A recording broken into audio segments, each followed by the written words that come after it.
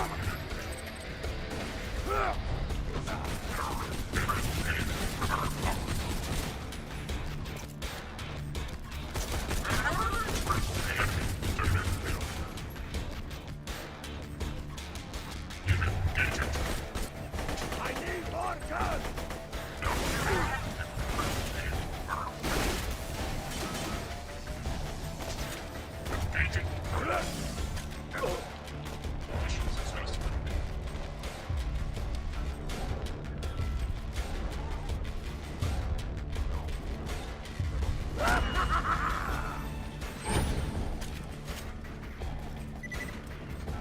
Enemy skill.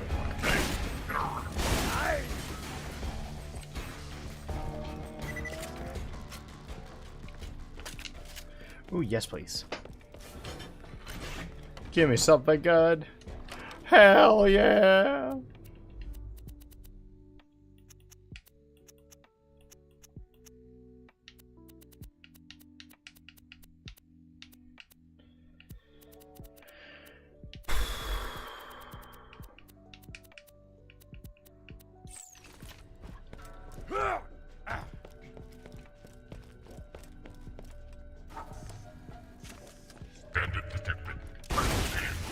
That's a critical! You know, I bet Scarlett's getting lonely. Yep, I'm pretty sure she regrets kicking me out to the rust yard. Nope. There is the sexual demon. Disassemble him. I enjoy looking at airbrushes. Acceptable. Now collect the against explicit contraband. It must be studied further.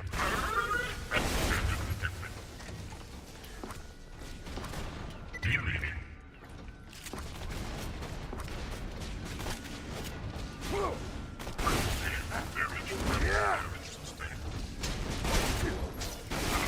Unit destroyed.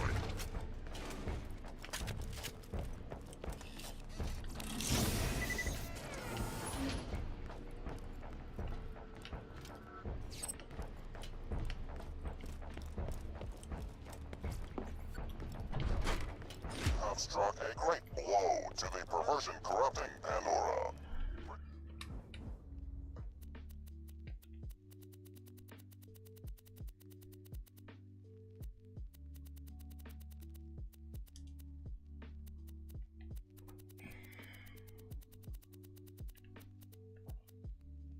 Turn to me for more work.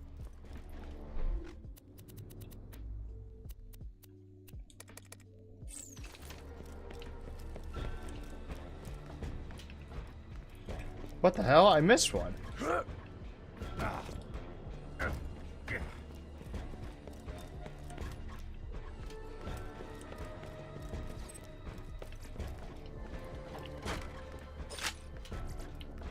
Let's just get this out of the way.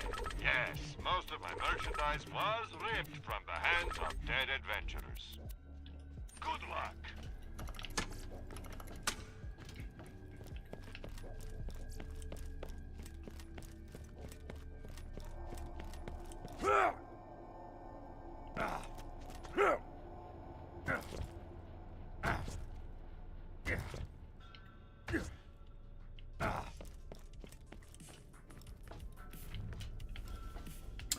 How the fuck did I miss that? Oh, because I was doing a different quest at the same time.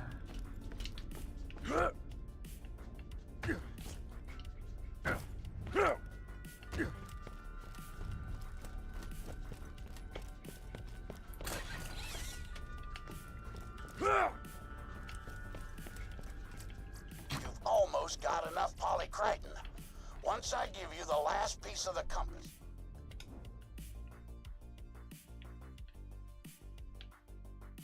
you'll need to combine all 4 pieces and take them to the Magnus Lighthouse.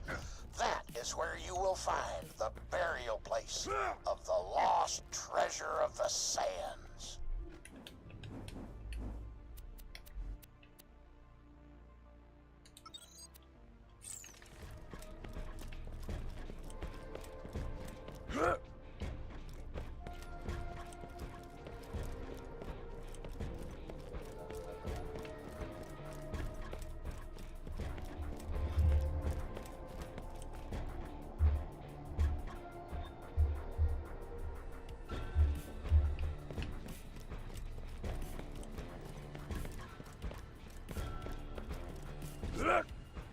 Hey, Ari. Yo, what's up, Tampa? Hey, you just finished Borderlands 1, 2, 3, 4. Clean sweep. Really enjoyed the series. They're all fun games to play.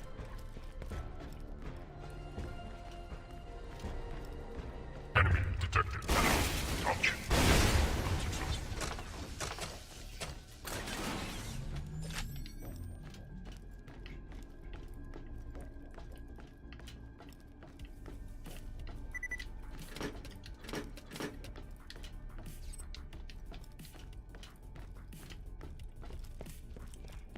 How's it going, Tampa?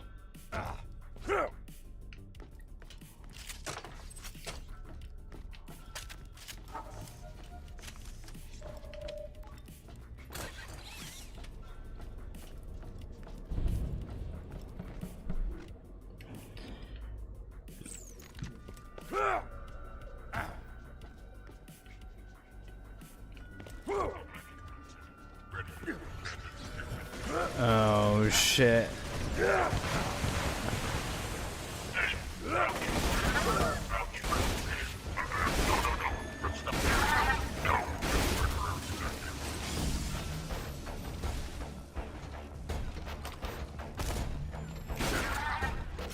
Don't get a ball buster!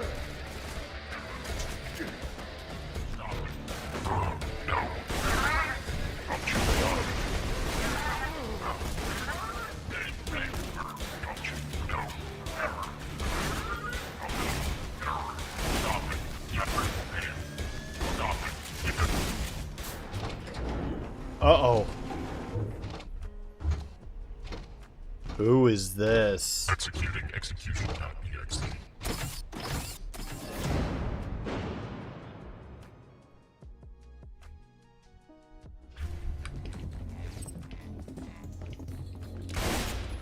Follow this, pendejo!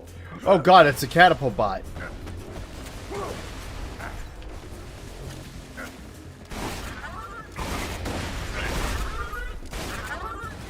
Stop it. No.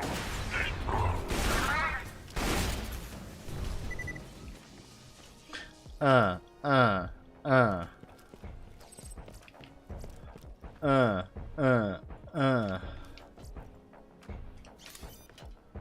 Eat that, you nerd. That was a really easy to bot. That was a really easy fight.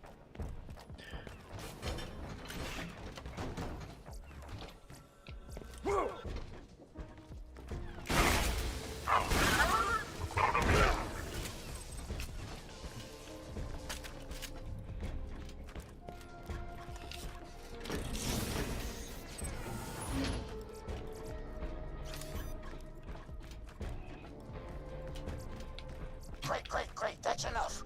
Come back and I'll forge the replacement compass piece for you.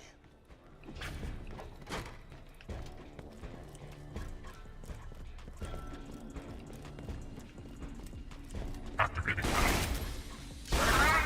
Repent.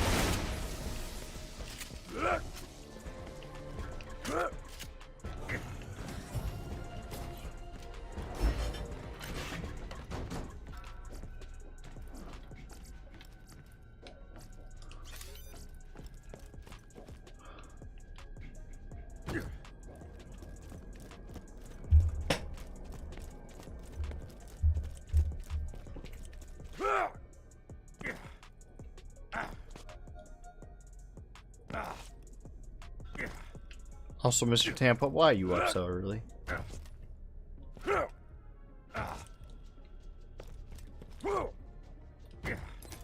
This filth is disgusting. I will determine the exact mathematical level of its disgustingness after further study. We'll go return to Herbert. We're gonna continue doing this, and then we move on to the next DLC, and then we move on to the one after that after we finish the next one.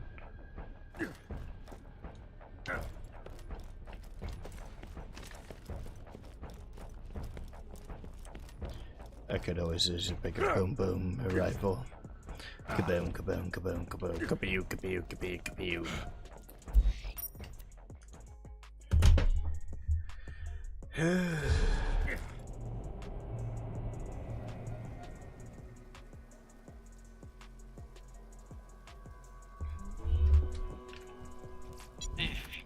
money, I'll save your gall-darn life.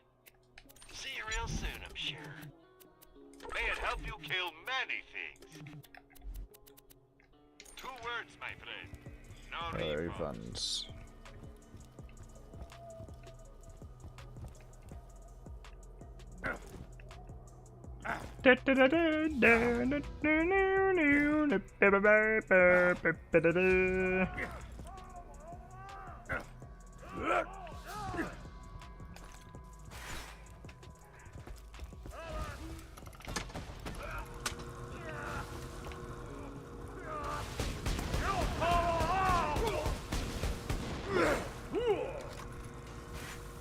What did you do with his fist?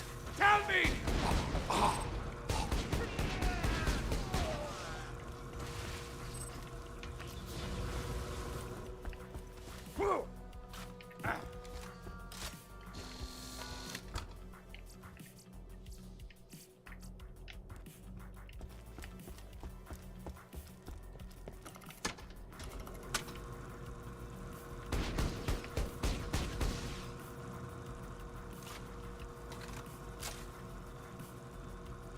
This thing moves rather pretty quickly.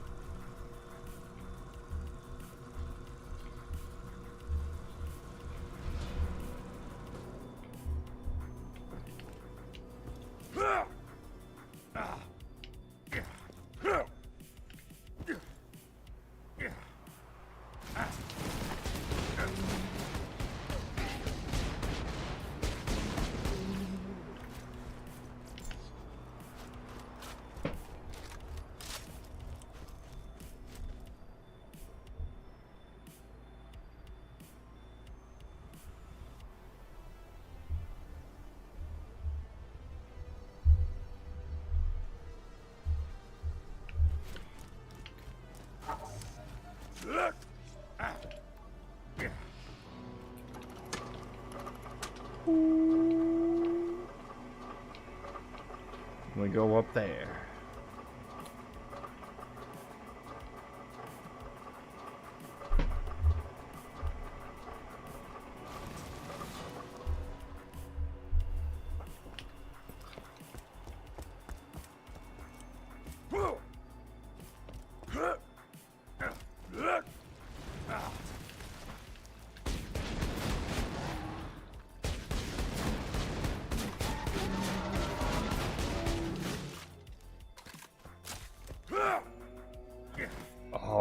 Matey.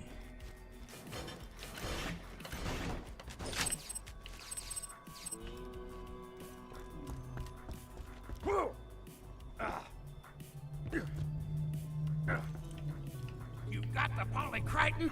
Gimme!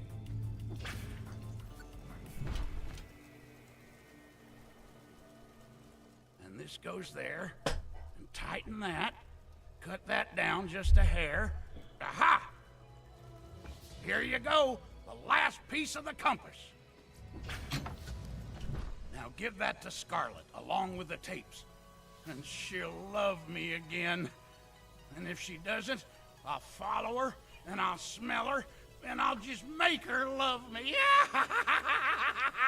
No, I won't. You got the compass piece? Great! Now give Herbert that little gift I gave you and come on back. A gift? From Scarlet? I knew it! I knew she cared! Oh, sorry about that, Herbert. Oh, I forgot to mention you were carrying a rather large bomb around with you, didn't I? Many apologies. Now just bring back that last compass piece so we can find out where the treasure's buried. No, no. So cute. So cute.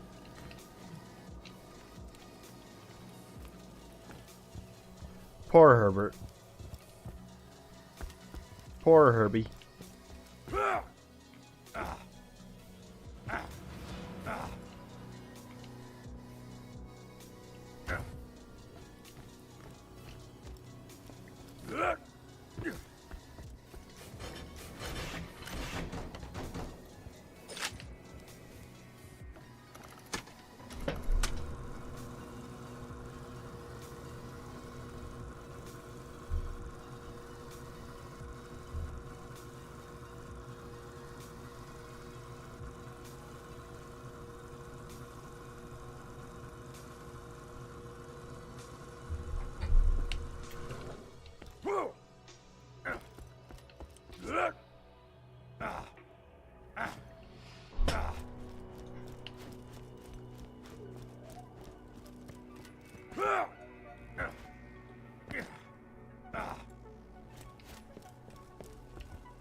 Ah, there it is.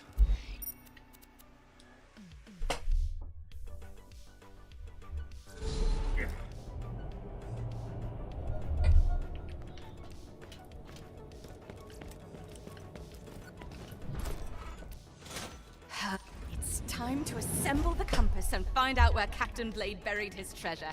Here, this is my piece of the compass. Take it. Now, combine it with the other 3 pieces of the compass you've collected on that table over there. There it is! The compass of the sands. Please grab it. And now we've treasure to find. Take the compass to Magnus Lighthouse. Alright, and I'll have to do that after a quick bathroom break. I'll be right back. Please subscribe. Jeff Paul, thank you.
I'm back. I had my microphone muted.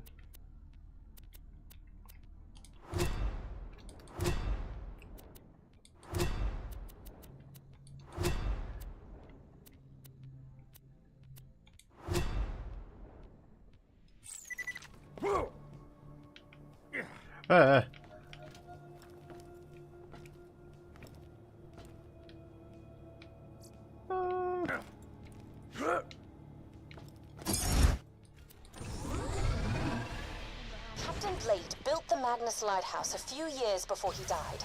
His notes say that if you take the compass to the top of the lighthouse, it'll show you exactly where the treasure is buried. Of course, Blade's notes also had a lot to say about society being secretly run by sentient tacos. He kind of went off the rails there near the end.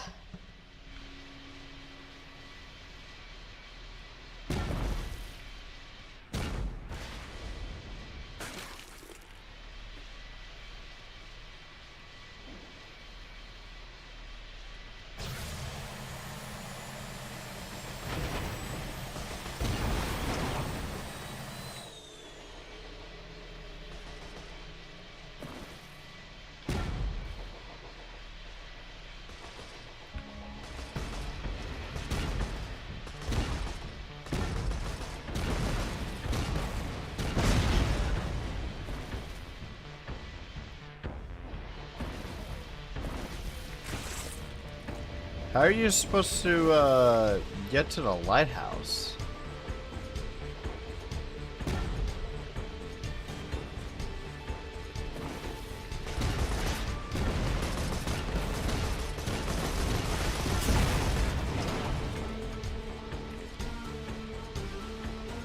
So it makes me think only one entrance is available. We gotta go through that way.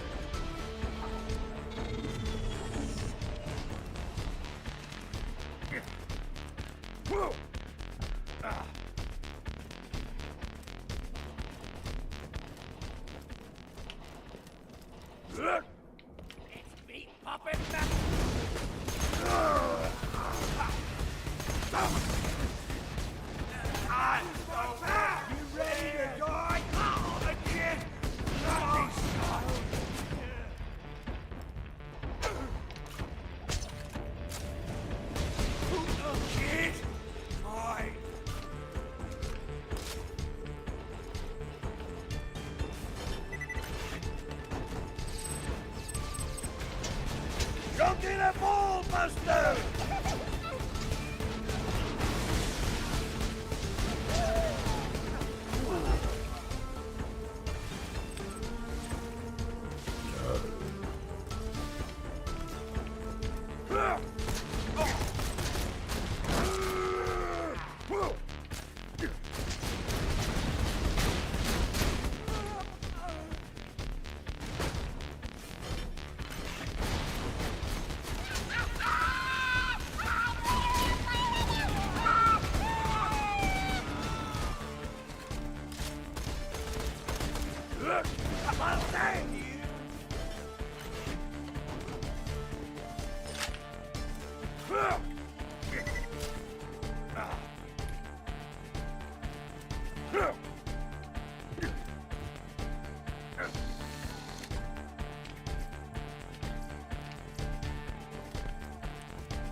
That's it.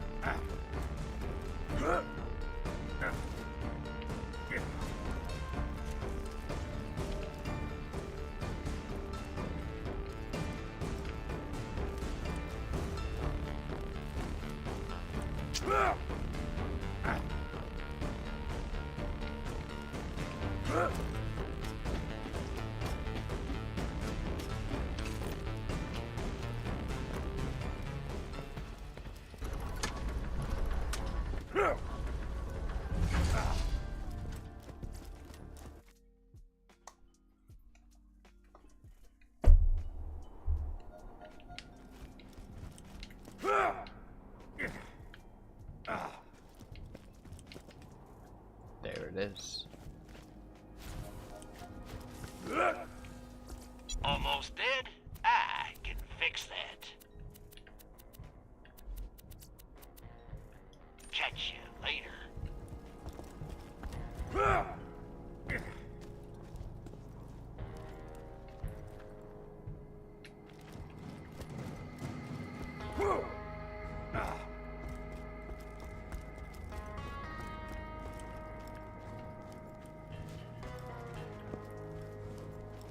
Oh yeah, that's where the town is.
Reach the treasure before me, which you won't, of course, but just in case, be careful of the Leviathan. It ain't Roscoe, as I may have already mentioned, and Blade's notes say it will die to protect the treasure chamber.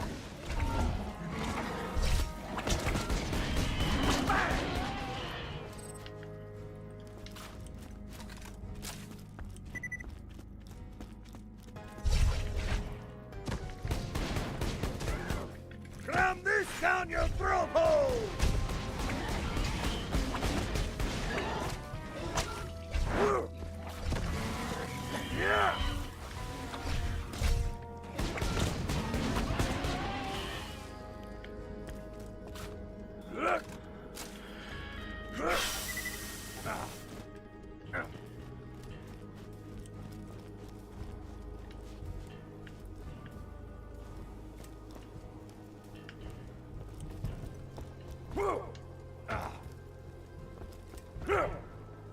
That looks like a chest with treasure in it.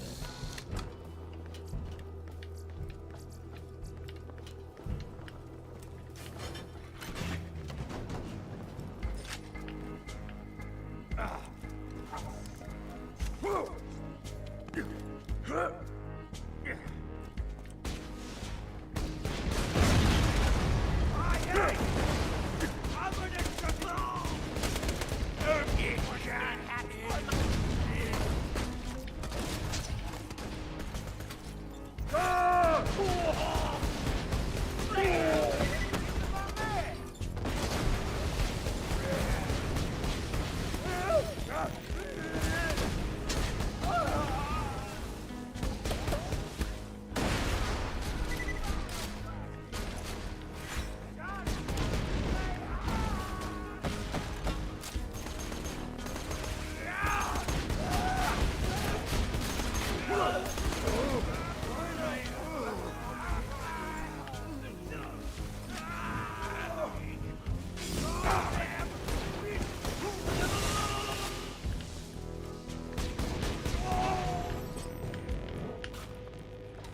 Don't you dare sneak up on anything like me like that. Not one little bit.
Fat country!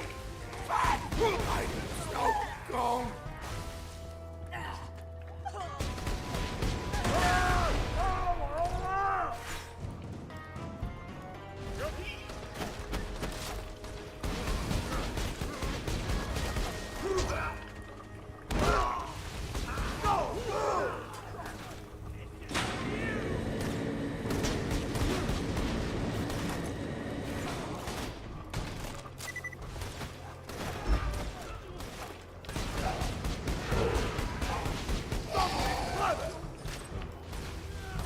Hurry to the top of the lighthouse. The Leviathan knows how close we are to finding the treasure, and he seems rather miffed. Pretty awesome, right?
Hello, Raider. Already the best legs and feet kickboxer just woke up, and I believe you woke up to my voice.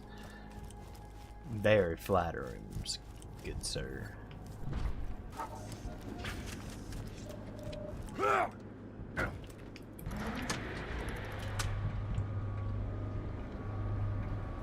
How you doing?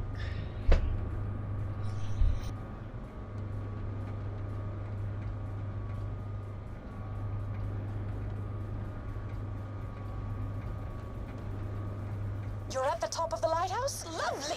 Just find somewhere to place Blade's compass, and we'll find out exactly where the treasure is buried. Is it working? What's happening? You did it! It looks like the treasure's buried in worm water. I'll meet you out there.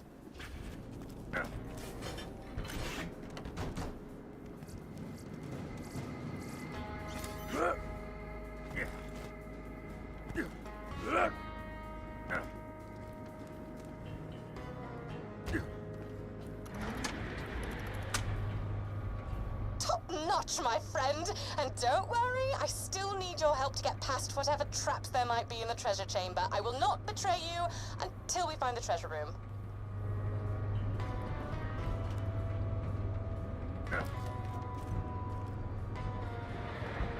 Wait, this is hilarious. I could have just fallen and because I just you do not take fall damage in this game. Just kidding! It's honestly been a lot of fun, but this is where you die.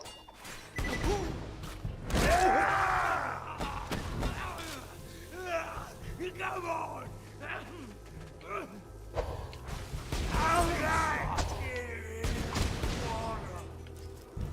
Oh, that conniving.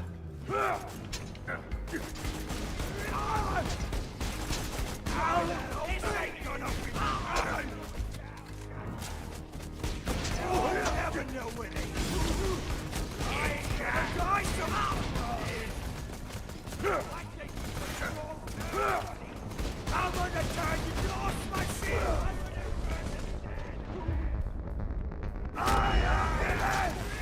Bring it, shield!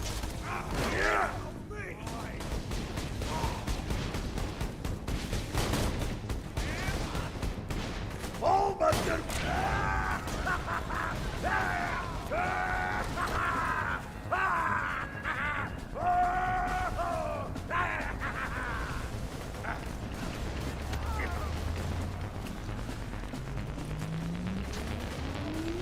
My friend, are you all right? I hear explosions coming from the lighthouse. Is that you exploding?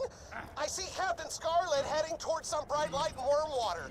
I would go very, very fast and beat her to the treasure and possibly shoot her multiple times. She actually, okay, simple. Just woke it up to your level of, okay, it's enough simping for today. Okay. Warm water. Oh yeah, by the way, this is always left for last. Because it's the transition that goes into Borderlands 3. If it's any consolation, I meant everything I said to you. You're an awesome warrior, a real stand-up individual. But my men and I just reached the spot pointed out by the lighthouse, so this is where I say... Almost dead? I can fix that.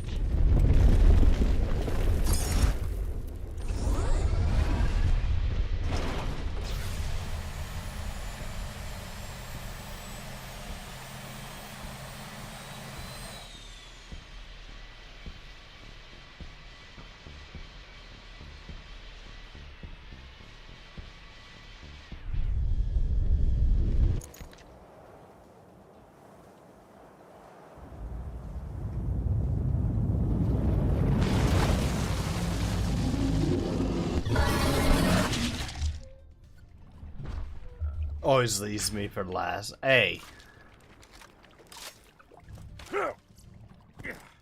Oh, that's probably the uvula. The Leviathan's lair. Let me know if anything catches your eye. May it help you kill many things. Come back anytime. Get your health and shields right here. I'll patch you whenever you need it. I believe we're coming up on a boss fight. Was that a snake? So the bad news is the Leviathan swallowed us. The good news is it's taking us to the treasure room. But the best news is, do you remember my pet Roscoe? I found him! I have no idea what the fuck this thing is again.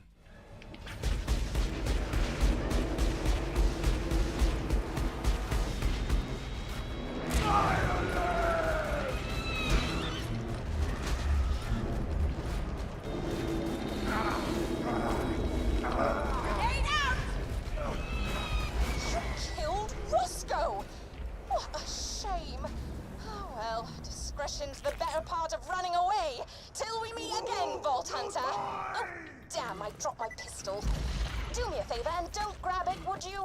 Don't take it personally. Stealing is wrong. This is when you die.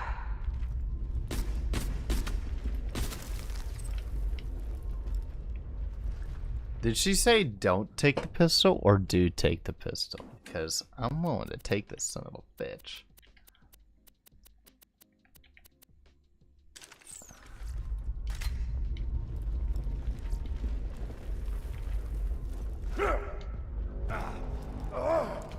Oh, it's toxic. To be honest, that fight was... Was that a snake? No, it was some kind of a fucking worm. I'm fucking out of here because this thing sounds like it's gonna barf.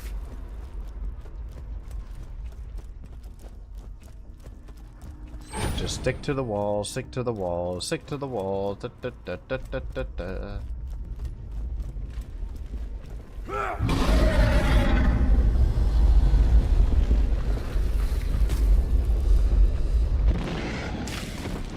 Yeah, I don't know what that thing is. Oh. Oh, what the fuck? I don't remember fighting this thing. Is it, my friend? Destroy the Leviathan, and the treasure shall be yours.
Come on.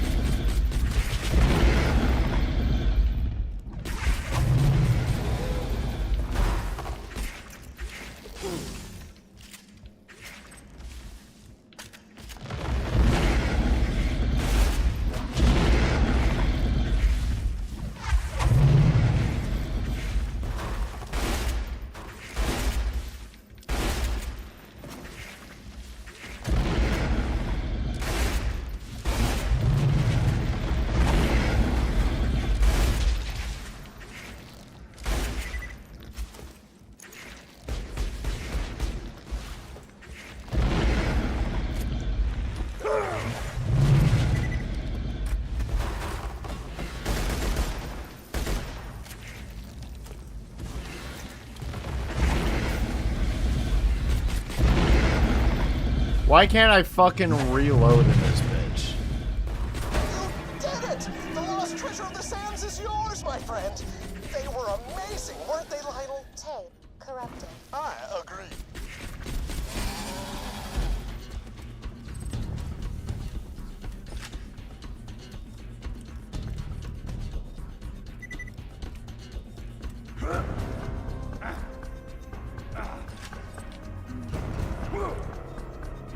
This sounds like it's a vault, and that was the iridium creature.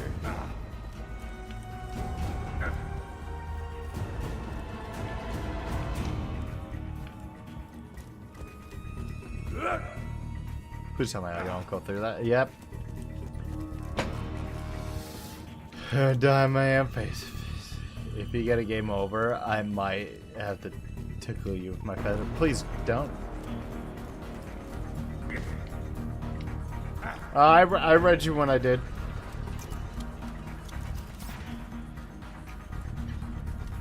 So ends the story of how the Vault Hunters defeated the treacherous Captain Scarlet and slew the Leviathan. And as the sun set on Pandora, the Vault Hunters realized that while they'd found Captain Blade's lost armory, the true treasure of the sands had been inside them all along. The end. How was that? That last part was really hokey. Yeah, it felt kind of contrived, didn't it? Extremely. But otherwise, you ended that story pretty well. For a dirty little orphan. Thanks. Ah, don't mention it. I gotta teach somebody to tell these stories when I'm Come gone. on, deep down Might you as love well your sense be of you. humor? Okay, Yeah. fine. I love you, Marcus. I think I just finished one of the DLCs. This is Chris Cornell's. I have a couple more DLCs to do.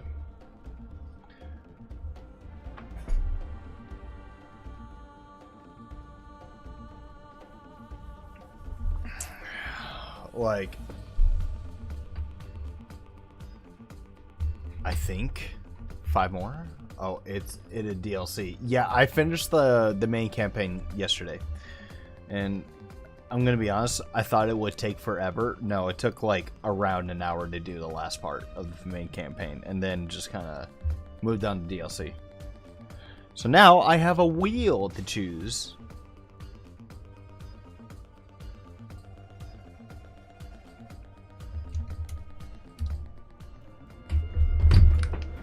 Oh. What the fuck?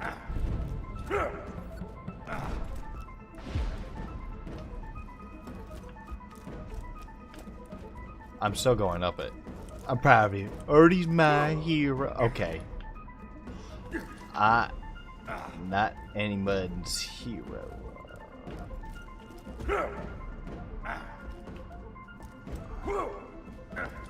But I appreciate it.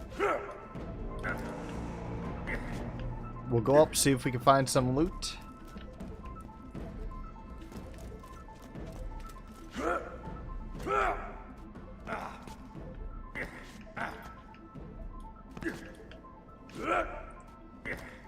And again, as usual, our next game is Dying Light 2, by the way.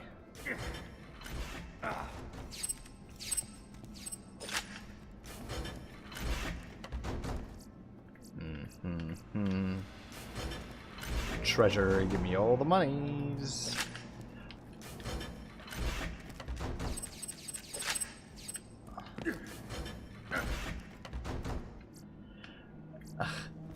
Doesn't give me any fucking... Ow.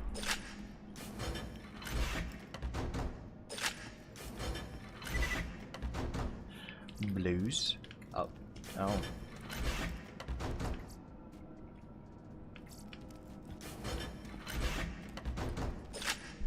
Hold on. Do I have...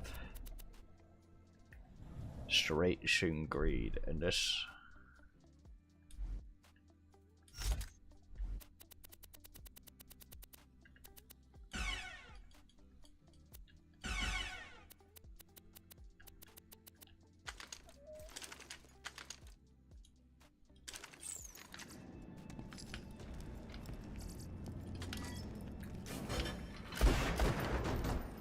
Nah.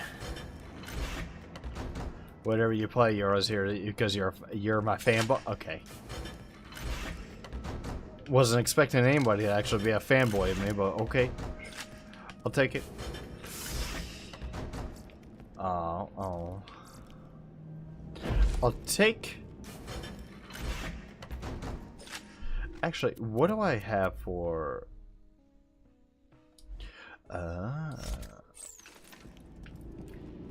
On to the main loot. I've seen better.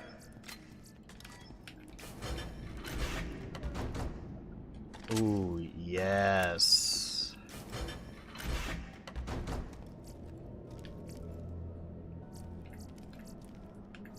We got a pistol. We got this.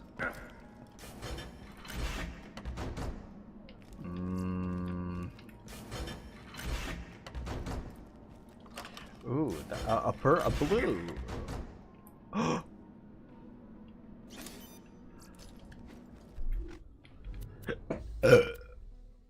Oh, excuse me.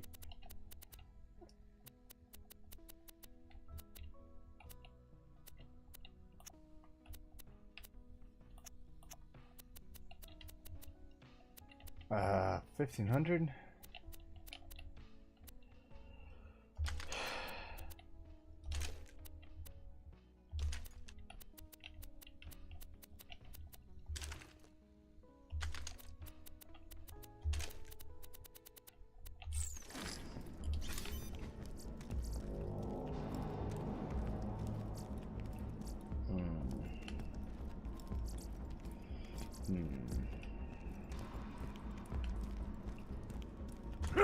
That was it for loot.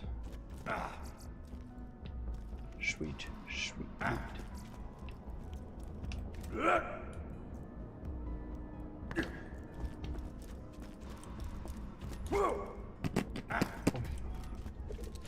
Just positive feedback, and I'll take it. Sometimes lightning does strike twice. The loot master, yeah. Hate doing math. Ooh, yes. Oh yeah, a really good gun. I'm sorry, what did it say? Shooty ass beater. Oh, okay. I like this one.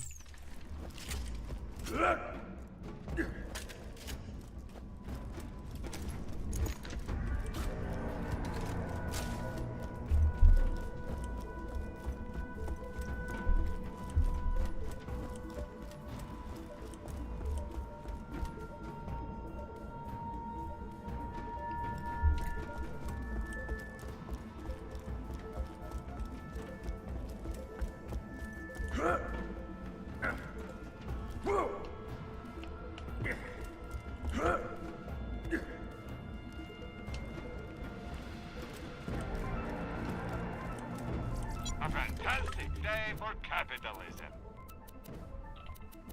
2 words, my friend. No refunds. Come on back anytime. Why did stream become ASMR all of a sudden? Because I just tend to use my...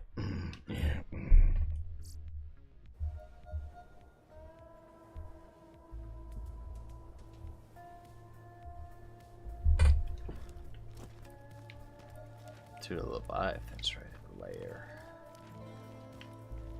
Where am I? In Oasis.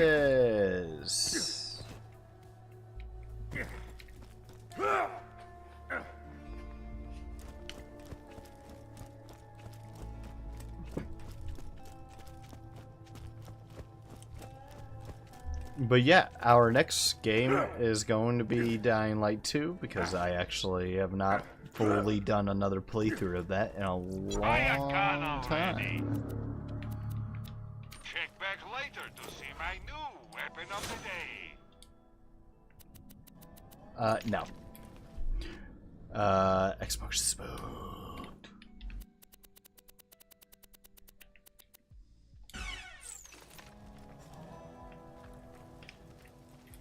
Oasis needs your help, my friend. Why loot the dead when you can buy from me?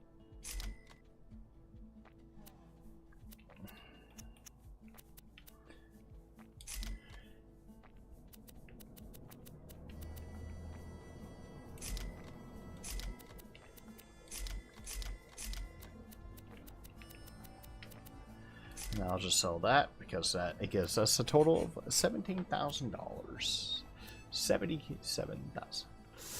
Alright, so much love you're fighting? Yeah.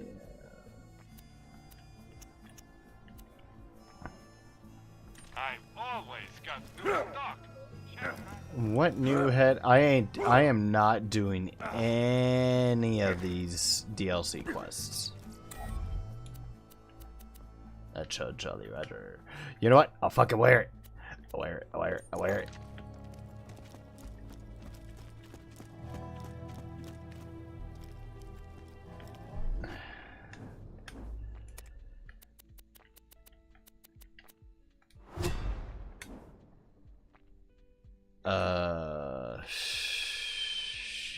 Shucks.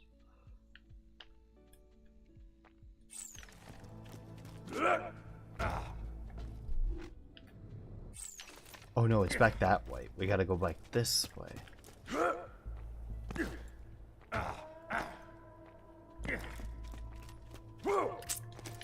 We got some pretty sick loot.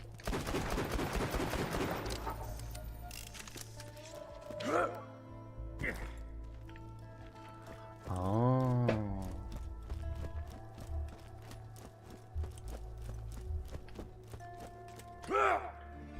And then I actually don't know what time I'll be finishing up tonight. All I know is I gotta take my car off to a mechanic. It's a mechanic that my family uses. And this brings me to the next part.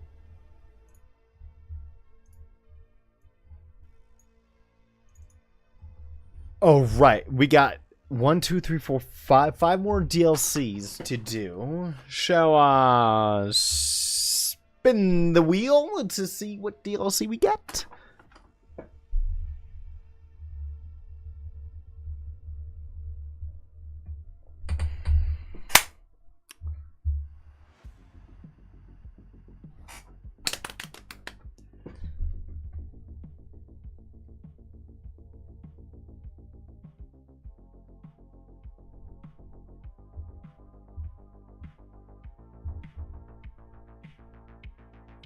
Mr. Raider, you still there?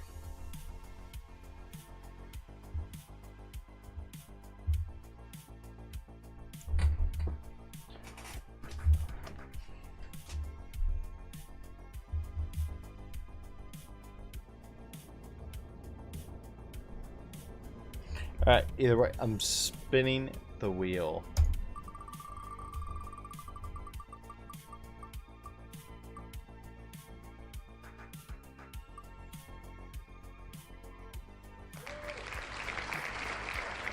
Headhunters. All right.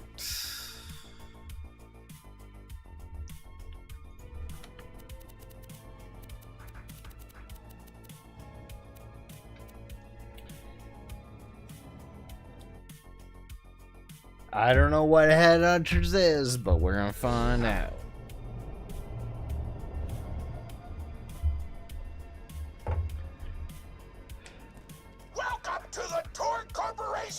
Hunger for Violence Extravaganza! Tonight, we're gonna watch the Vault Hunter take on the ravenous Waddle Gobbler! The what?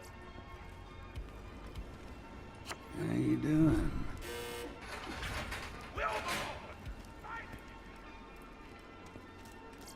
Lock and load. Your cash ain't worth a thing if you don't spend it. Farewell, friend.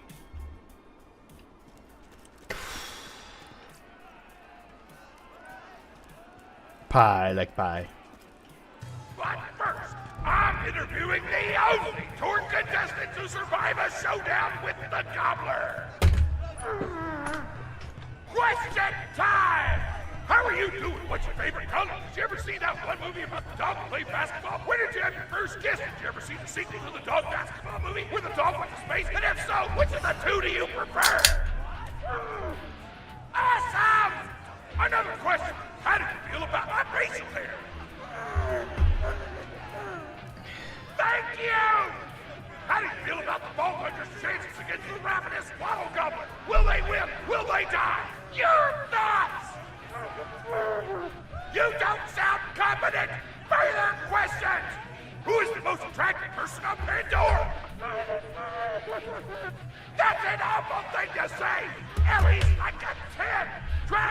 defending your definition of beauty, you chump! No! I'm done talking to you! Your grasp on body politics is lacking at best! Oh, looks like we're out of time. Oh, fuck. We'll be right back after a word from our sponsor!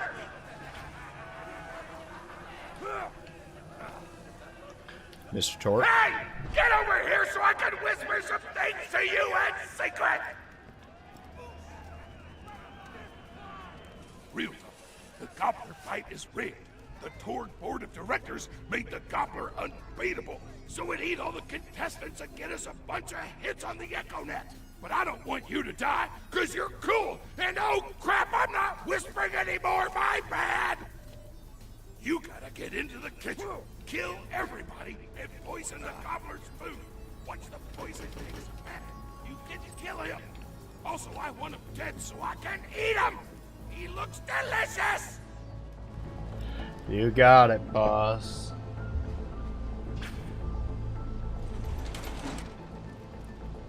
And we're back! The Vault Hunter's in the kitchen, but today there's a new item on the menu. Murder! Vault Hunter, kill the chef!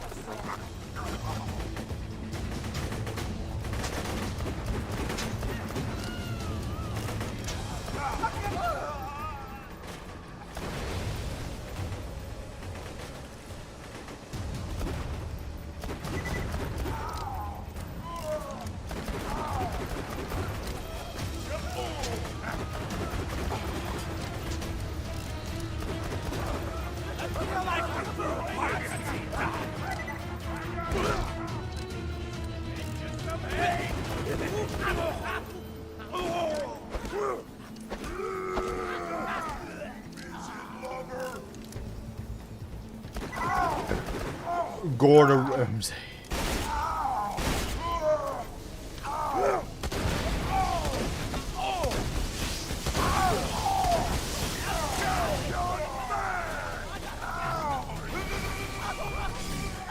Smith here, president of the Torg Corporation. You do well to ignore Torg's instructions if you wish to stay alive. With the chef's dead, we can prepare our own meal for the Gobbler! Get to the freezer! Get to the...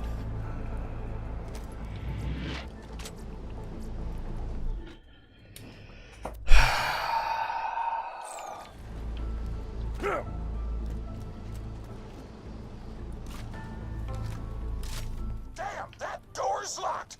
Let me activate my remote lockpicking program!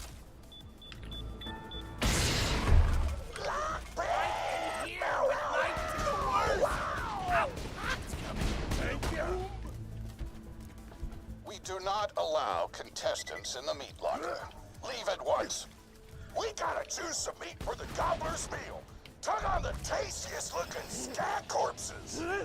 This is totally gonna get me fired, and I don't care!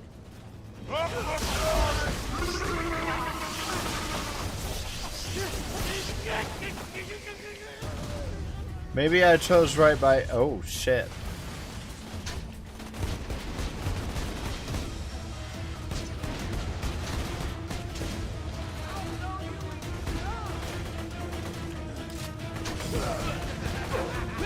Bury me upside down!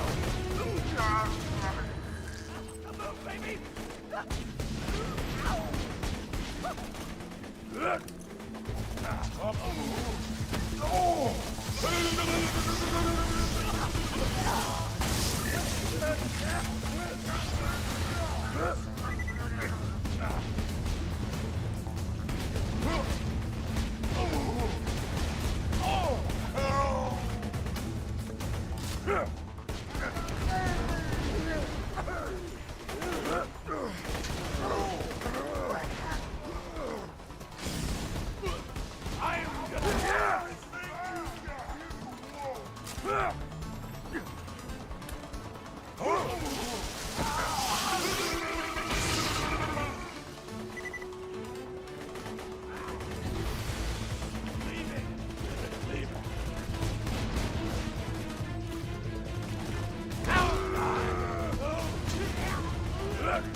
the Vault Hunter out of my kitchen.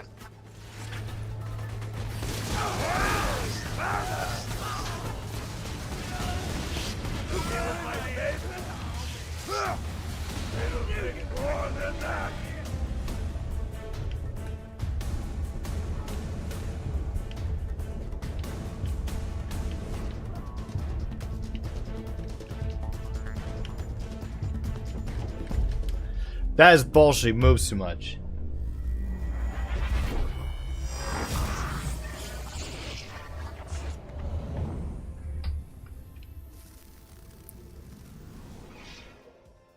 Maybe I'll get off in an hour. Perhaps if you bought more quality Hyperion munitions, you would not need to use the quality Hyperion new use station so much. Just a thought.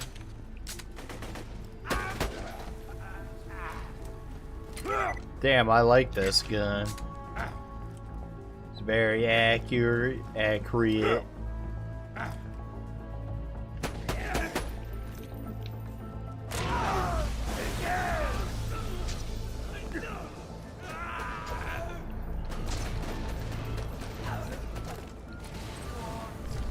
Hot diggity!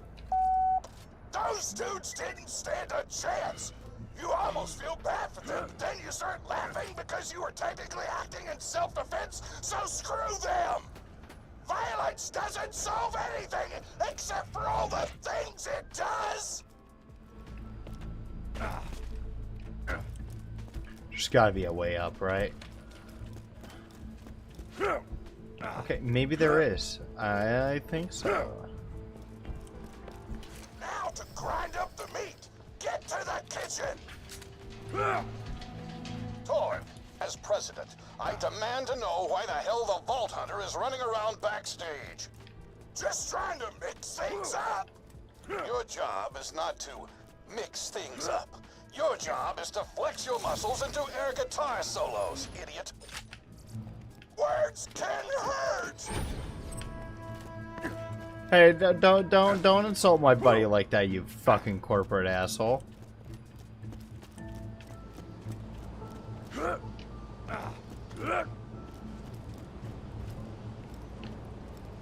Let's get a grindin'!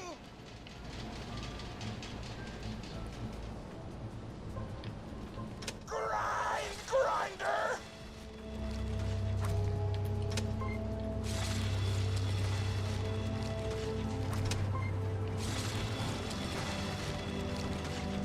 Delicious!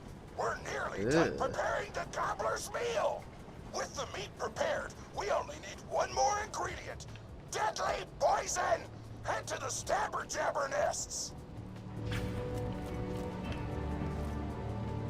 I ran out of explosives, so I'm actually going to open this door remotely without blowing it up! Psych!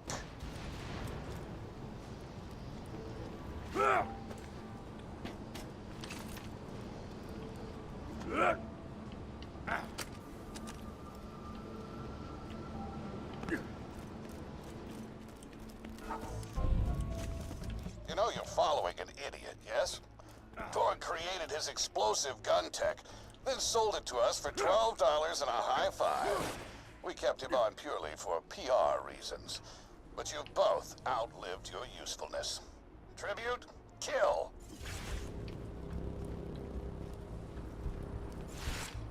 What the hell?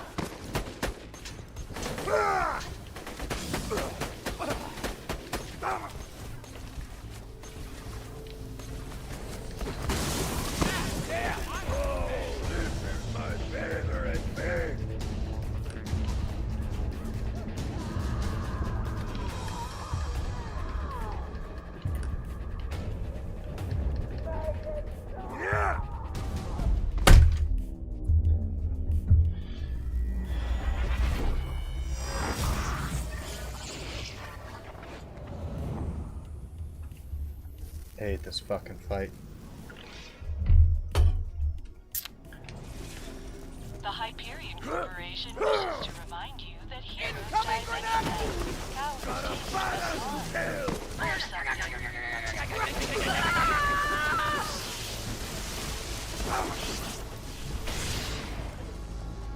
Sorry, had to use cheaty methods. Don't take it too personally,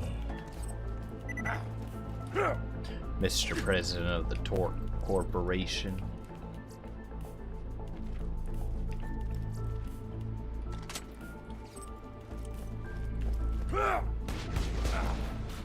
When God closes a door, I blow it the up! Hey, make sure to get a slag weapon on the way.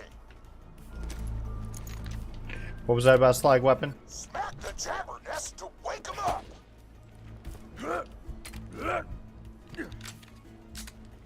All right, now slag the jabber.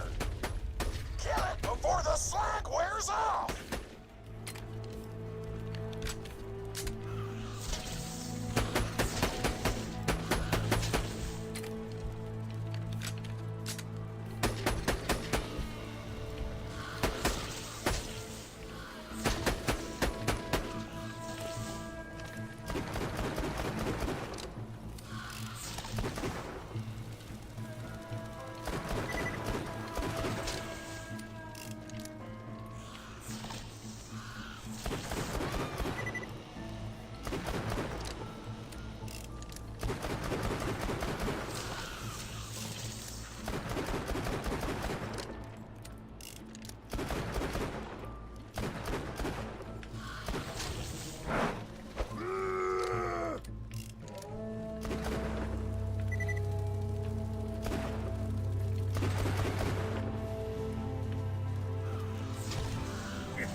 Told me a single slag jabber glint would be enough to kill a monster the size of a planet.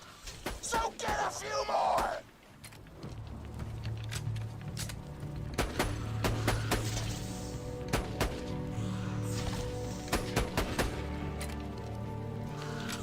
Yeah! Keep grabbing glands. I want the monster full of poison because poisonous, spicy, and spicy food is like an explosion before your mouth.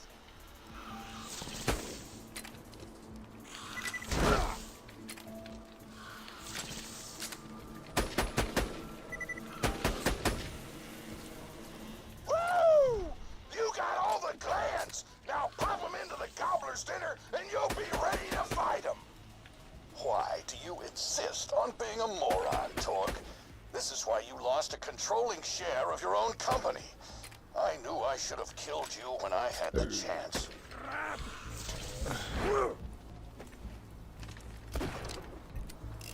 Come at me, bro.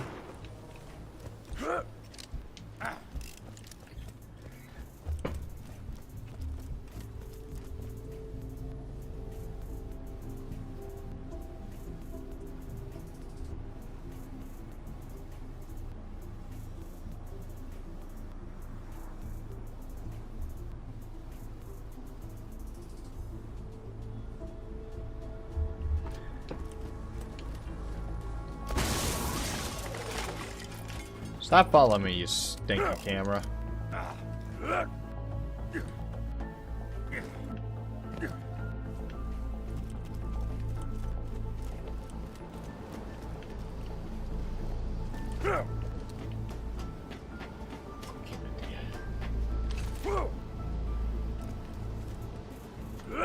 Now add the poison glands to the marinade. Hit that button to marinate the out of that meal. The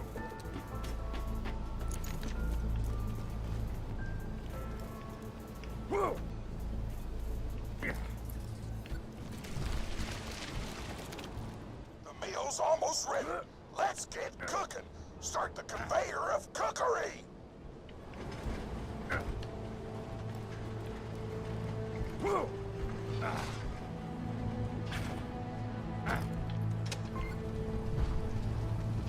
That's it. You've gone off script one too many times, Torque. Today's meal is canceled. Chefs, shut down that oven. We can't stop now. Protect the oven. I swear by my abdominal muscles, I will eat the ravenous swallow. Get out!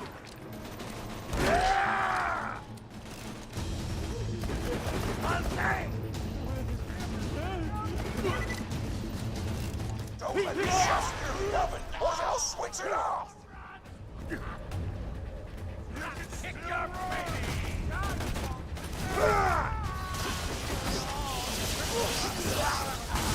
I want that oven shut down. I want the Vault Hunter dead. And I want Mr. Torrent's head on a plate.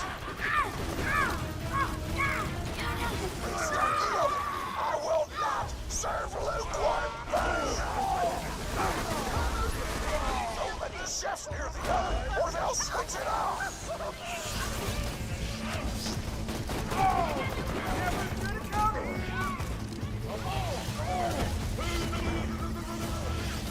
The chefs want to shut off the oven. Stop them from doing so. Damn it!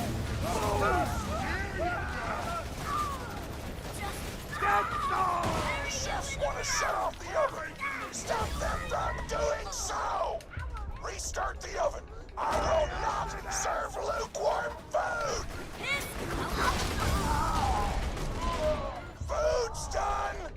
Go get it.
My taste buds are aflame with the power of 1,000 nuclear bombs! My mouth is watering so much you could drown a small village in my cheeks! The taste apocalypse is upon us! Aw.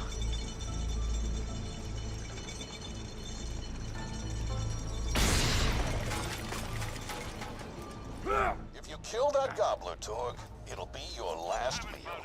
The board of directors and I can guarantee that. I've always got new stock. Check back later. Come on back anytime. Pleasure doing business.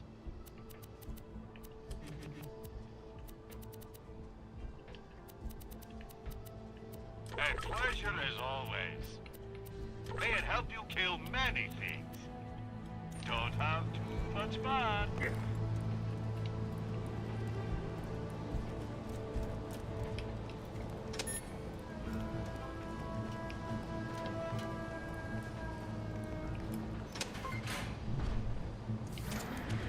You know why we made the gobbler invincible, Torg? So you could kill him. After dozens of failed attempts by other contestants, you were supposed to finally kill it on camera while wielding our most expensive guns. You would have looked like a hero. Why be a hero when you could eat one? He has a point. You are the dumbest person in the world. I paid several other contestants to kill you if the gobbler can't, Vault Hunter. You and Torg will pay for your idiocy. Here comes the ravenous Waddle Gobbler! We've replaced this creature's normal food with poison! Let's see if he notices! He took the bait! Now just don't die until the poison takes effect!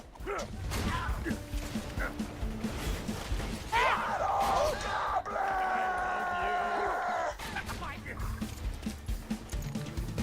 You break that! Take this stuff! No, you idiotic mercs! Don't shoot the gobbler! Shoot the Vault Hunter! The poison's working! It's working! The gobbler is killable! Let the taste apocalypse begin!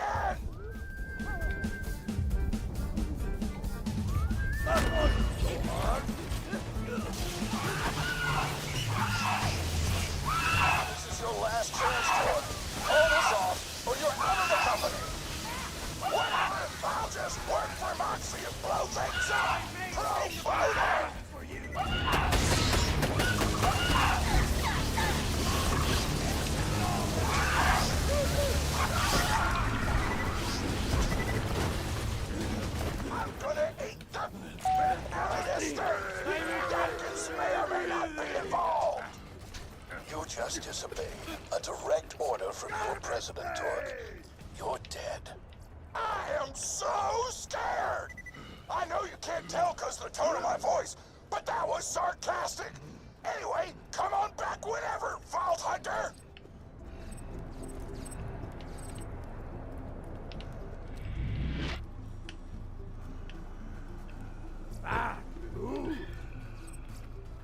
Oh.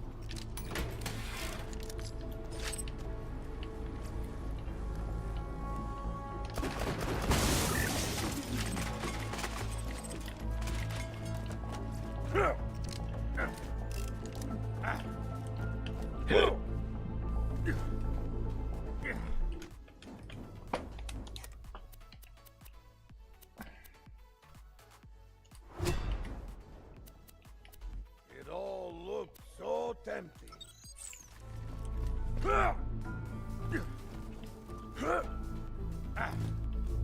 Ooh, that's the only thing I care about is.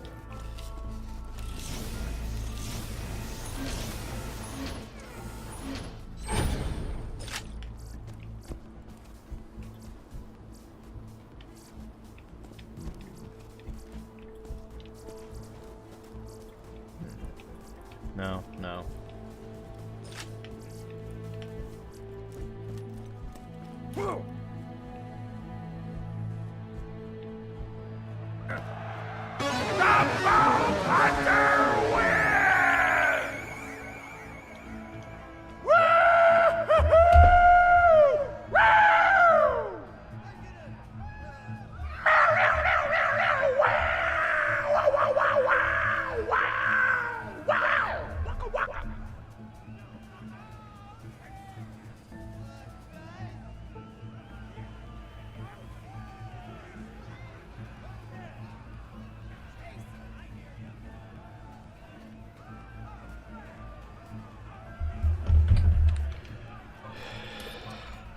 Today, I am thankful for Grandma.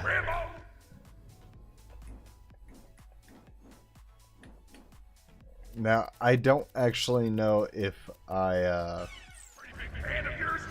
Could you go say hi to her?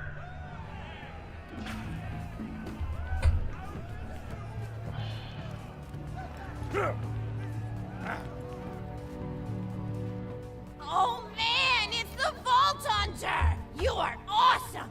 Didn't you fight Terramorphous? I fought a big creature like that once. He was a big whale squid with 100 tentacles. You ever fought anything with tentacles? Oh, of course you have. Terramorphous had tentacles. How silly of me. Now, where was I? I am so sorry. All right, the whale creature.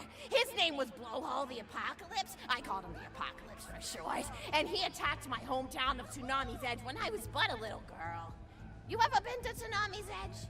Great town, nice beaches, great food, and the cost of living is just so low. Even being a single grandmother and working part-time at a skag meat processing factory, I was still able to provide for little Mr. Torg. We may not have been able to afford the finer things in life, like food, but we got by.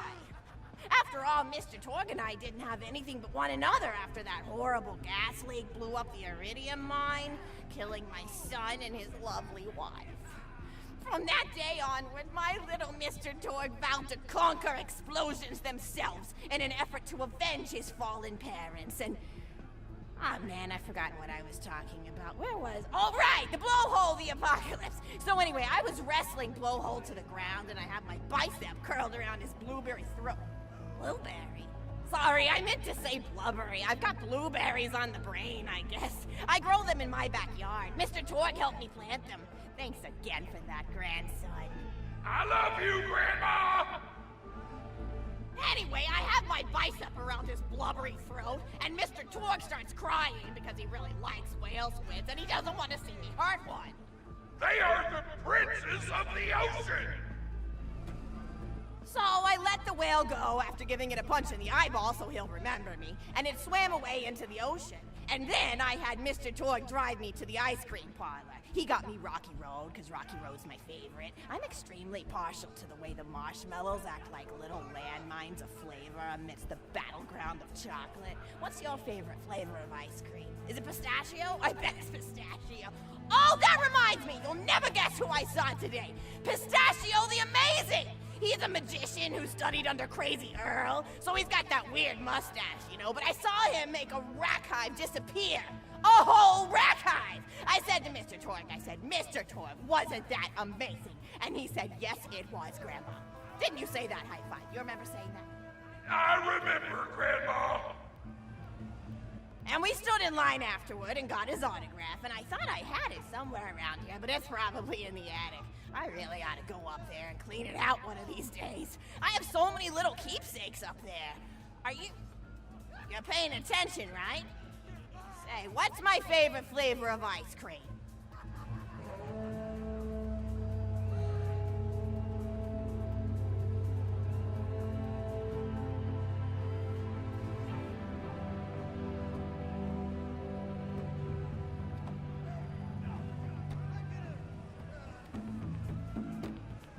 So you are listening, how wonderful. You're an even better listener than my old pet rack, Beasto. Beasto was such a sweetie. You ever had a pet rack? If you can tame them, they are the sweetest pet you'll ever have. He used to just sit on my shoulder and bite chunks of flesh out of my neck to pass the time. I still remember the way he used to tweet. He went, tweet, tweet. It was so cute. I had a conversation with him once. I said, Mr. Beasto. He liked being called Mr. Beasto. It made him feel like an aristocrat. I said, Mr. Beasto, you're looking very cute today. And he said, oh, thank you, that's so nice. Or he tweeted in a way that made me know that's how he felt. And then he lowered his little head like he was taking a bow. It was adorable.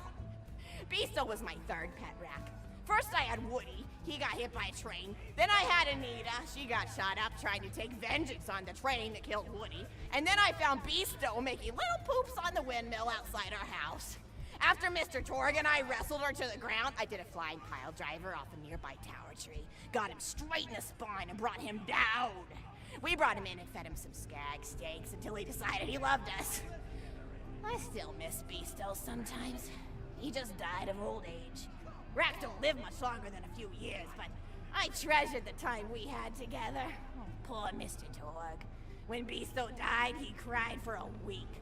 The kids made fun of him at school, but I told him not to pay them any mind. Being in touch with your emotions is not a character flaw! That's right, High Five. Is something wrong? You look confused, Vault Hunter. Oh, you probably haven't heard anyone call Mr. Torg High Five before. The world may know him as Mr. Torg, but the Flexington... Jesus Christ, she keeps going on.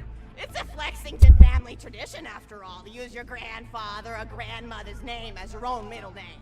And my husband, High Five Flexington, God rest his soul, was the best grandfather Mr. Torg could have asked for before he passed. He taught Mr. Torg dang near everything he knew about firearms. Without High Five's teachings, I don't think the Torg Corporation would exist at all. Gosh, I still remember the first gun Mr. Torg tried to make after his parents died. A Jacobs shotgun with a stick of dynamite attached to the barrel. Torg nearly blew his face off, but he got up, dusted his mustache off, and swore that by the time he reached the age of 11, he would make a gun that fired explosions without killing the operator. And by golly, he did! It took a couple of dozen prototypes before he got the right combination of gun parts and explosives right. But once he did, woo-wee! I'll never forget the plume of smoke that used to be my neighbor's homestead. They were jerks though, so it's okay. Gosh, I've been talking your ear off for some time, haven't I? It's so kind of you to listen for this long. I've taken up too much of your time already. Please don't feel like you have to stick around any longer. As a matter of fact, take this for giving this old woman some company.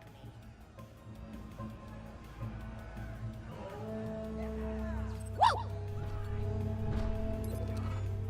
You're even more attractive than Mr. Torg said you were. I've got another story for you, but I'd like to tell it to all of your friends at once. An old lady like me has to save her voice, you know.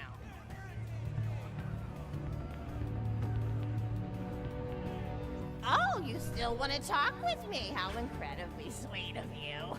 Say, you'll never guess who I saw today. Captain Scarlet.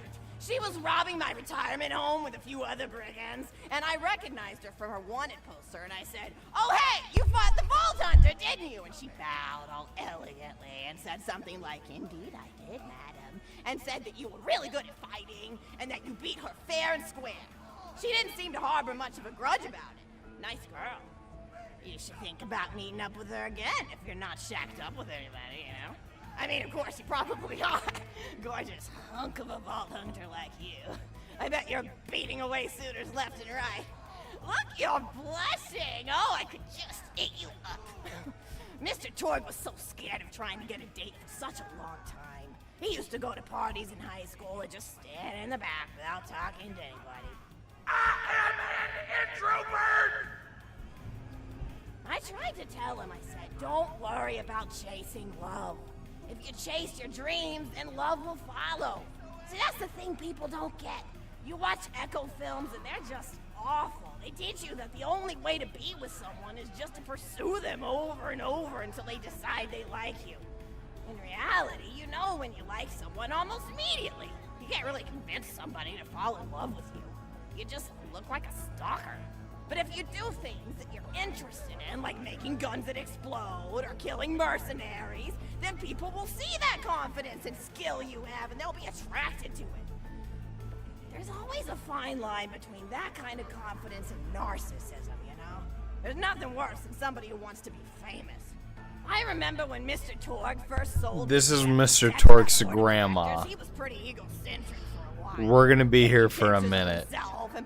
I'm just letting you know. If you're watching this VOD on YouTube or Twitch, skip a few minutes. Just skip through it every little bit by bit. It says #1 grandma on the shirt. Yeah, it does. Even more obsessed with being well known for doing something great than with actually doing something great. It was a dark point in my life. Thankfully, High Five listened to me and got to work on what would eventually become the Kerblaster. You a fan of the Kerblaster? That was always my favorite. That and the Flacker, which I know a lot of people hate. But there's more to combat than just brute efficiency in this old lady's eyes. Style counts for something. And there's nothing quite like filling the air with tiny little explosions. It's like a fireworks show, except the deaths aren't as sad and unexpected. Actually, that reminds me, now that you're here, I wanted to throw some ideas at you for feedback. I'm a playwright in my spare time, and I'm trying to write a story about an up-and-coming tournament fighter who tries to find love in a gladiatorial arena. And I figure you've got a lot of experience, so your feedback would really be valuable. So the play is called Broken Hearts and Broken Necks. Scene 1. Fade in on an arena, just after a battle. Body parts litter the stage. A lone warrior stands in the middle of the stage. A spotlight illuminating her blood-stained armor. She's there, holding her sword triumphantly aloft. Valkyrie. Is there no warrior who can challenge me? Must I be destined to spend my life as the strongest, the bravest, the most invincible warrior this galaxy has seen? For I am Valkyrie! Scourge of the gladiatorial games! Exultant Valkyrie, as she shakes her head in despair. From stage left, enter Nodon, a janitor with a heavy heart and an even heavier conscience. He begins sweeping the body parts into a bin, which is colored green, and remember that because that's a symbolic color that will come back, until melancholy overtakes him. He drops his push broom to the floor and falls to his knees before delivering a heart-wrenching soliloquy. Nodon. The blood cannot be washed away. Not before and not now. Even as I attempt to escape the past, which haunts me still. Must I live forever as a fraud, sweeping up the trash of others to hide my shame and avoid my pursuers? Must I forever remain on the periphery of joyful combat? Ever watchful but never participating? Then, with a clatter of armor, Valkyrie re-enters from stage right. Valkyrie. Good morrow, lowly janitor. I heard a noise and thought it worth investigating. Oh, great Valkyrie, 'twas nothing but the wails of those souls you released from their bodies tonight. Souls that wail in agony as they fly upward to Valhalla. Valkyrie. Fools! What have they to wail about? Their agonies are over, ended at the point of my sword. Mine, however, have only yet begun. For it is lonely at the top, and an unchallenged life is a boring one. No doubt aside. If only I were able to tell her my true identity, I would give her a fight she would not soon forget. Back to Valkyrie. Yes, ma'am, boredom is the true tragedy. May you one day find challenge in combat. Stupid. Nodon picks up a giant two-armed bastard sword with almost no effort. Valkyrie aside. What is this? Excellent, Nodon. Stage left. Valkyrie. What strength this janitor possessed? Who is he to pick up a bastard sword with two fingers?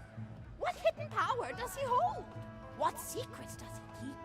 I will endeavor to uncover his past in the hopes that our swords may cross in battle! Exeunt, Valkyrie.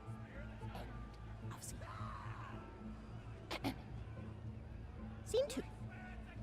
The interior of the governor's house. The table is set with myriad teas and biscuits. Oh, I'm so sorry. I didn't even ask you for the feedback on the first scene. Did you like it? Oh. I guess I've got some rewriting to do. Sorry for wasting your time. Ah, fuck. I fucked it up. Oh, I just thought of something else I wanted to tell you. I've got another story for you, but I'd like to tell it to all of your friends at once. An old lady like me has to save her voice. Fucking goddamn it, here we go again. Oh, you still want to talk with me? How incredibly sweet of you. Say, you'll never guess who I saw today. Captain Scarlet. She was robbing my retirement home. She's gotta have Alzheimer's because I don't think she remembers telling this fucking story. I said, oh hey, you fought the Vault Hunter, didn't you? And she bowed all elegantly and said something like, indeed I did, madam. And said that you were really good at fighting and that you beat her fair and square. She didn't seem to harbor much of a grudge about it. Nice girl. You should think about meeting up with her again if you're not shacked up with anybody, you know? I mean, of course, you probably are. Gorgeous hunk of a Vault Hunter like you. I bet you're beating away suitors left and right. Look, you're blushing. Oh, I could just eat you up. Mr. Torg was so scared of trying to get a date for such a long time. He used to go to parties in high school and just stand in the back without talking to anybody.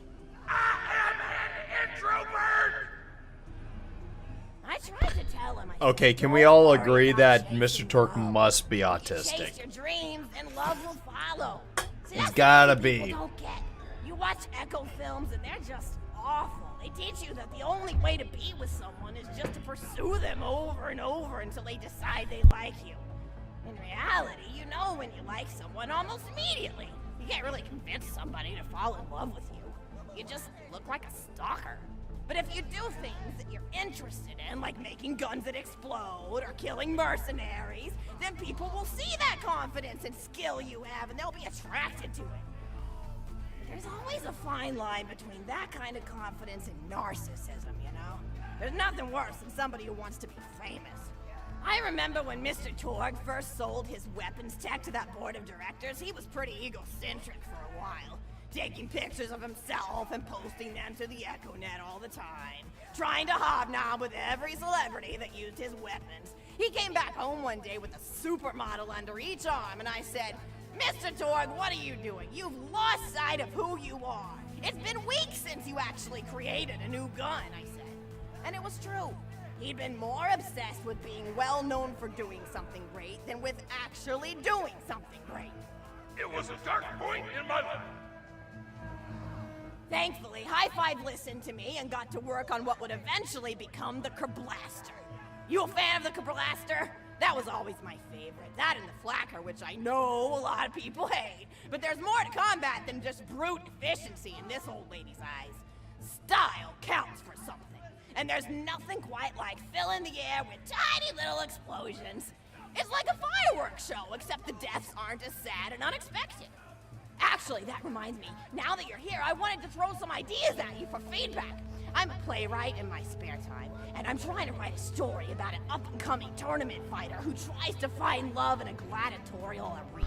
Sounds like Mortal Kombat. You've got a lot of experience, so your feedback could really be valuable.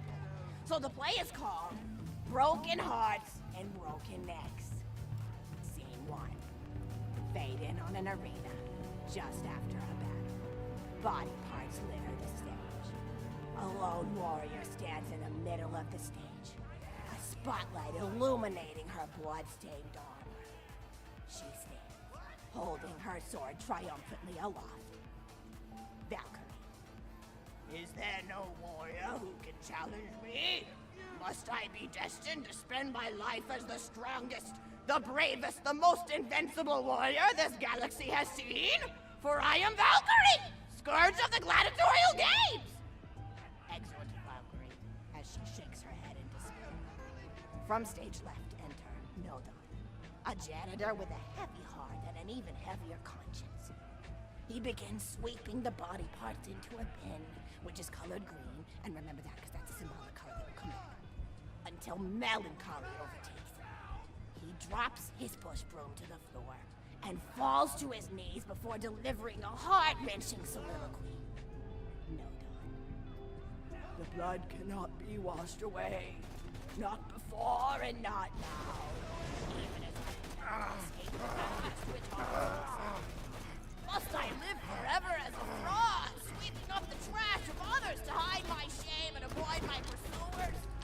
Must I forever remain on the periphery of joyful combat, ever watching, ever participating?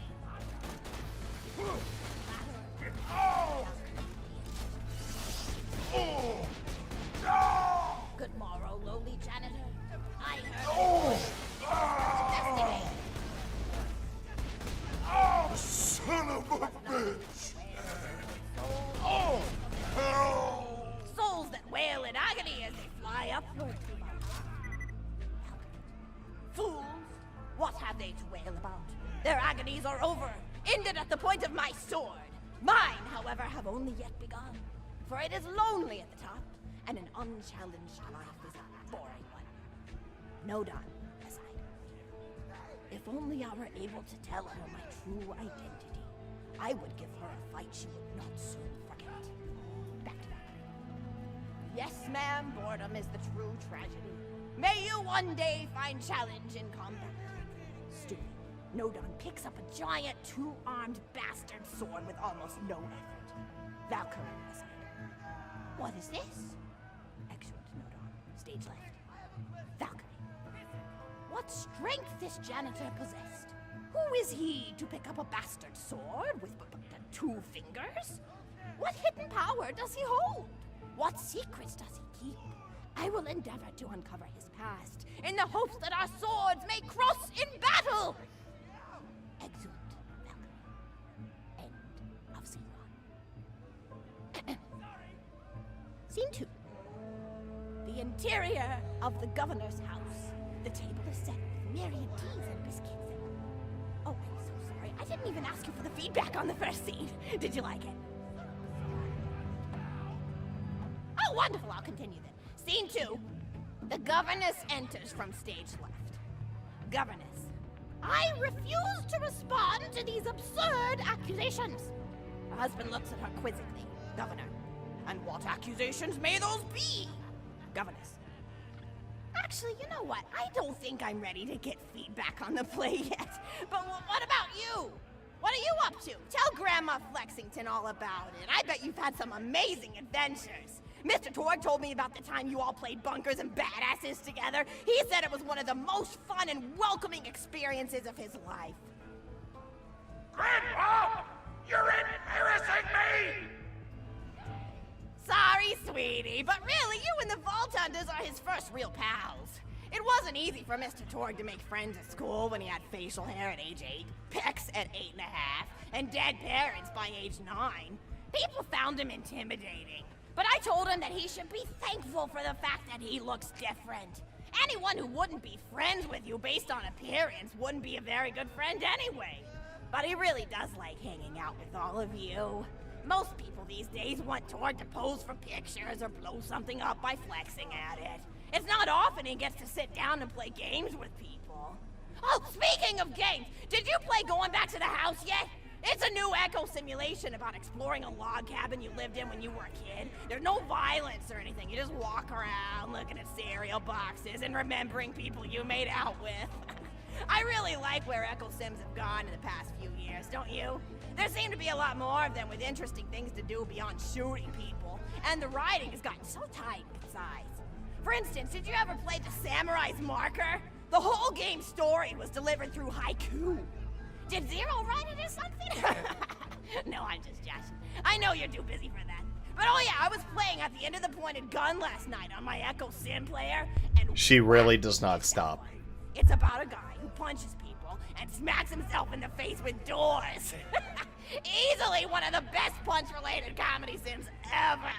But oh, I'm really looking forward to this game called Robot Hunter Assault Squadron, which is this big randomized survival game about throwing bottles at trees and accidentally scaring birds. In the demo version, I scared a bird so hard it died. 10 out of 10 in my book. But what kind of things do you do for fun? You play any sports?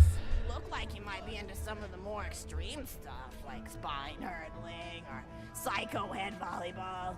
I knew an athlete a lot like you when I was younger. Her name was Nijo, and she was especially gifted at the giblet toss. That's an old pastime we had back when I was younger. Idea was you punch a convict, and then see how far you could make their viscera fly across a big field. You got points based on distance and the size of the viscera.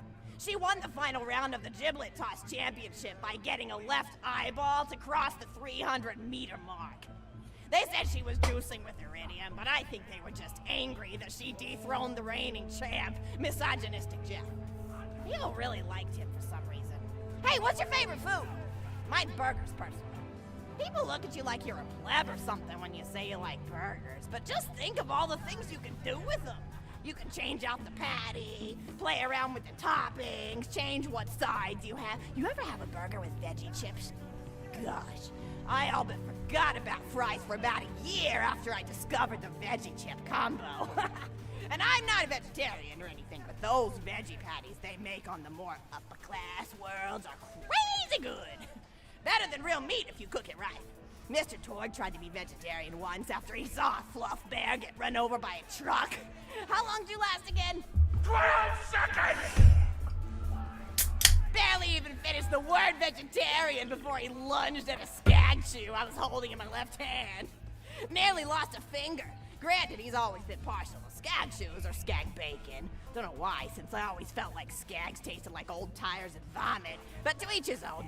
Taste is a funny thing. People say your taste buds get more refined as time goes on, but they actually get worse and worse. So when Mr. Torg used to refuse vegetables as a kid, it's because he was actually tasting how awful they were. When we old folks eat vegetables, we're only okay with it because we can't taste all the gross vitamins and stuff. Granted, vitamins are what have kept me going for as long as I've been going. You get enough B12 in your system and you can headbutt a freight train without so much as a bruise. That reminds me, I need to get my pills ready for the rest of the week. I have one of those little metal containers split into different sections for each day. It's really helpful. And the sides are sharp enough that I can use it to ward off burglars if I need to. What else do I have to do this week? Probably head to the bazaar, pick up some frozen spider and flames. Gotta bring my coat though, because it gets kind of chilly in the freezer section. What else do I need? I need Schwartzman's candy drops. Gosh, those are delicious. They're so smooth and sweet. Just thinking about them, I could go for one right now, couldn't you? Do you think you could go find me one? What the fuck? Where the fuck am I going?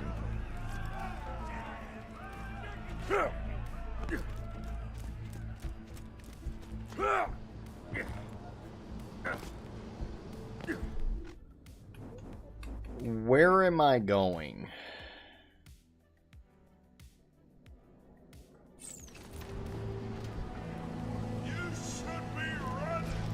You know, here's a better question. Do I just stick around for more of the Headhunters stuff?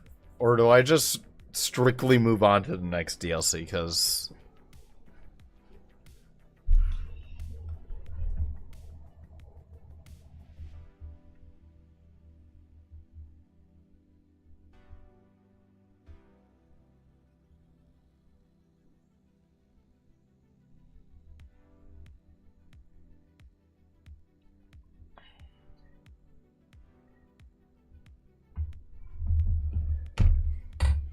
What do you think?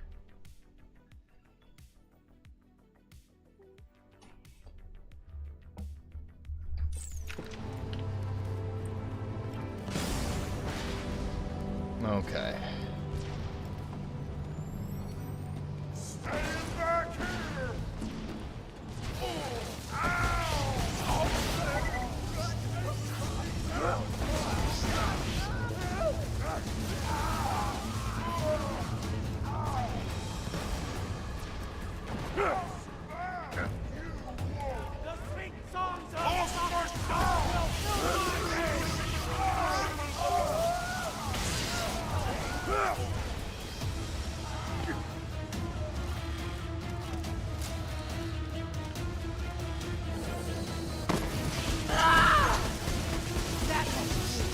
Drop your weapon!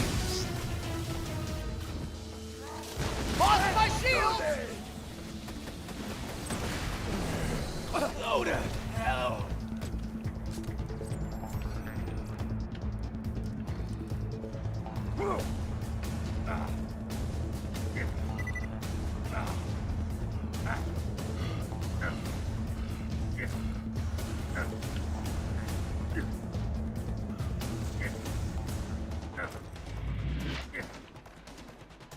That's a Schwartzman candy drop. Grab it for me, will ya? Oh, I can taste it already.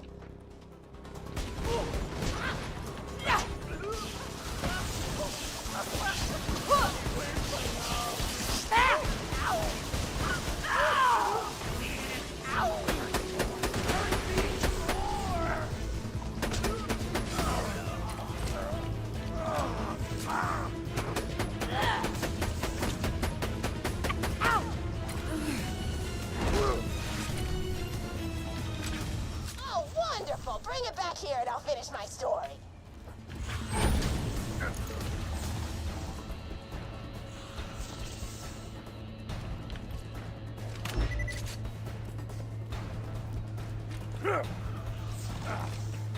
Oh god, I might just change to the next DLC.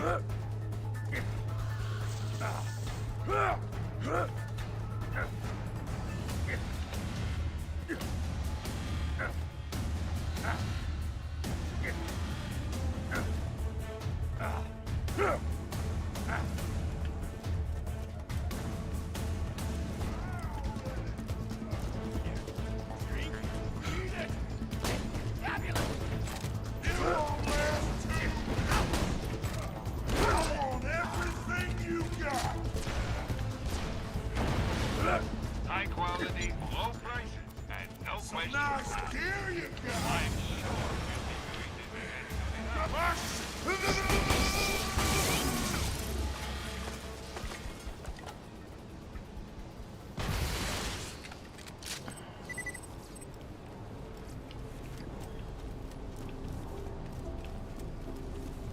Do I really have to continue with this? I could just move on to the next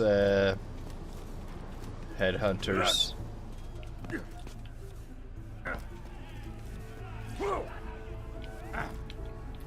Thank you so much! I'll eat this later while sitting by the fireplace telling Mr. Torg stories of days gone by. There's just nothing like a good roaring fireplace, is there? Something healing and safe. Maybe that's why our family likes explosions so much. They're basically just big fireplaces. Every explosion feels just like coming home. Oh, maybe that'd be a good slogan for the Torg Corporation. Don't you think, High Five? Oh, don't be silly. It's a wonderful slogan and you know it. I used to come up with slogans for a living when I was in my teens. I came up with the jingle for Professor Gunsight's Can't Miss Scopes. How'd it go again? Oh yeah! If you try to shoot but you miss a lot, then give Professor Gunsight Scopes a shot. And then they played a gunshot sound effect and someone going, ah! It was cute. Gosh, I've been talking for a while now, haven't I? Thanks for bringing your friends to listen to an old woman ramble for a while. I can't tell you how great it is to have somebody new to talk to, especially a Vault Hunter. Oh, and one more thing. No, actually, that can probably wait. Just something about vaults and the end of the universe. Anyway, here. I always spoil my friends, just like I spoil my grandson. Enjoy. Yes. Conversation. Ow! God, that went on forever. I did not like that.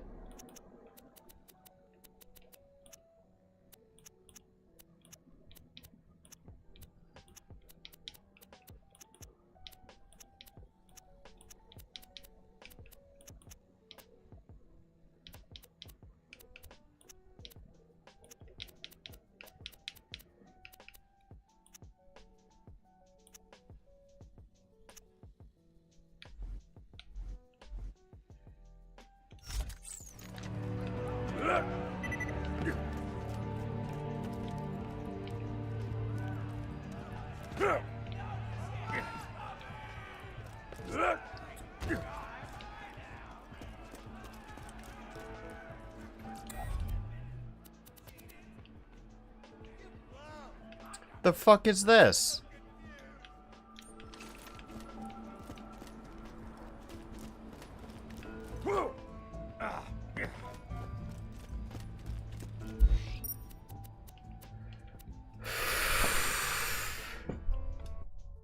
And we'll actually call it a quits right after we load in to here because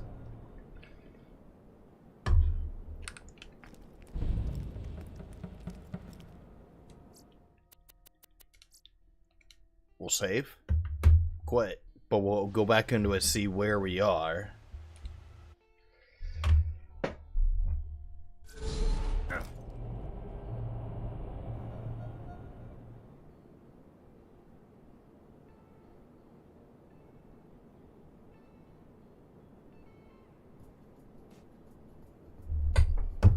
Okay, good.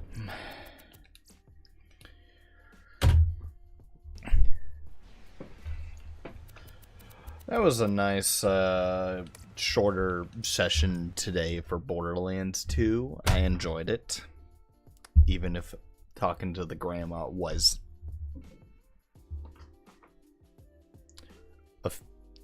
quite long. Did it say raid difficulty? Anyway, I'm gonna get off. Tomorrow's typically tomorrow's a holiday. I'll see if I can stream during the day tomorrow. That is if I have my plans, you know, finish early enough. Anyway, if not, then usual stream in the evening. But please subscribe. Please subscribe to get me to 140 subs. Drop a like for the streams and the shorts, and maybe the videos. Drop a follow on Twitch, get me to 450 followers. I've been stuck at around between 445 and 450 for too long, and that number needs to go up. And join the Discord, let you know when I go live. I'll catch you all on the next stream. Maybe in the afternoon, maybe during the day. If not, yeah, the evening. I'll catch you all later. Toodles, motherfuckers.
Split it up.